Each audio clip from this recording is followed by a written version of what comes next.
Mais tout comme les soldats qui ont vécu des choses atroces pendant la première, la deuxième guerre, et sur les différents champs de bataille à travers le monde, ont subi ce on a appelé un stress post-traumatique.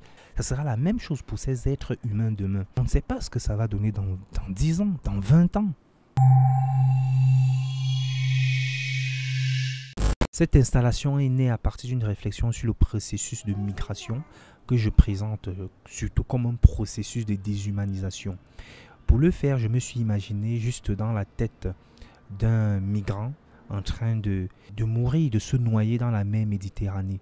On a pour habitude de dire que devant notre mort, nous voyons défiler devant nos yeux le film de notre vie. Alors ce que vous voyez sur les murs et au sol n'est qu'une interprétation de ces moments douloureux qu'a pu vivre cet être humain. J'aime bien l'expression être humain à migrant clandestin.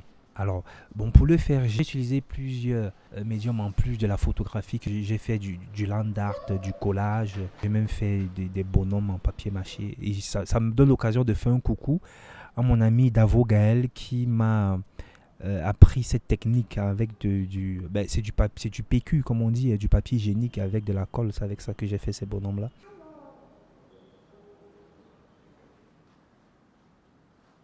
Bon, l'installation se lit du bas vers le haut.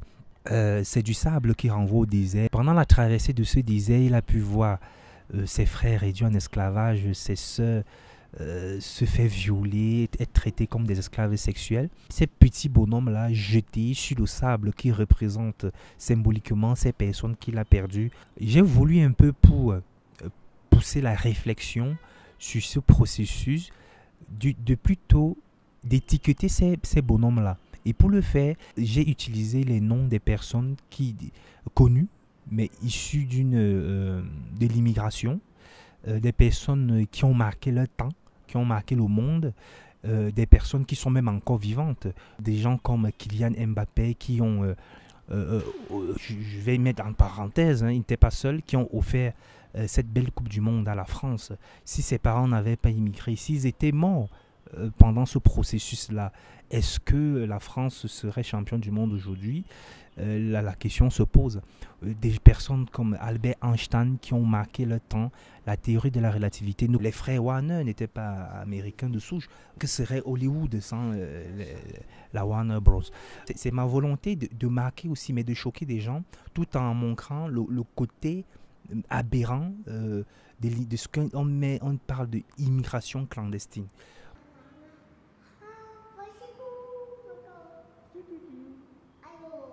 Sur les murs, vous voyez ce collage-là où j'ai mélangé des photos qui ont été prises à un moment très important dans les traditions ou les mœurs africaines. C'est le rite de passage de l'adolescence à l'âge adulte. Quand on circoncis des enfants dans certaines contrées, comme à Batoufam, où ces photos ont été prises pendant une cérémonie qui s'appelle un CAC, quand vous n'avez pas encore passé ces rites-là, vous n'existez pas.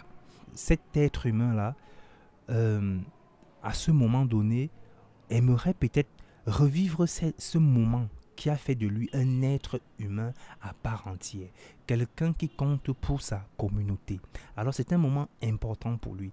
Mais ce moment, malheureusement, dans ce souvenir, dans ce film-là, est parasité par les fantasmes qu'il a de l'Europe, de l'Occident.